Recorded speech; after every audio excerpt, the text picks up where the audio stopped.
আমরা বেরিয়েছি মাছ ধরতে কোচ নিয়ে দুজনে।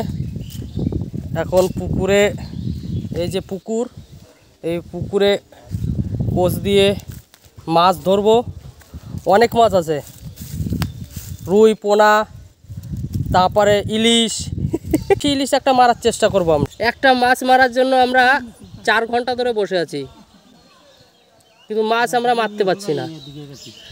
মাছ মারা দেখার জন্য লোক বসে গেছে আমাদের, এই যে কাকু, সাগর, দিয়া।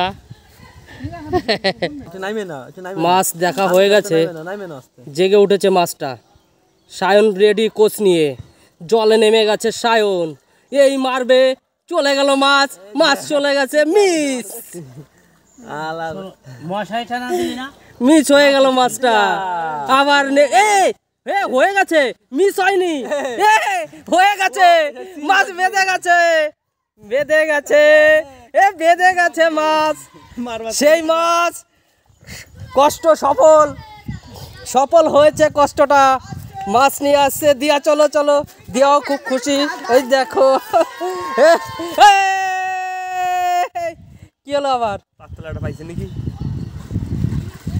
ও বাবা, এদিকে কোচে একটা, আবার পায়ের নিচে একটা মাছ নিয়ে আসছে সায়ন। ভীষণ মাছ। এটা কি মাছ? Silver cup. ট্রিপ করা হয়েছিল, দেখা যাক। এই মাছটা দেখাও আমাদের। এই যে মাছ, দেখা যাক, দাঁড়া দাঁড়া, ভালো করে দেখাও আমাদের। এই দেখো মাছ, মাছ এই করছে মাছ। সায়নের কষ্ট সফল। 1 ঘন্টা ধরে ট্রাই করে লাস্টে এসে এই মাছটা পাওয়া গেল। এই যে মাছ, অনেক বড় মাছ, 500-700 গ্রাম হয়ে যাবে।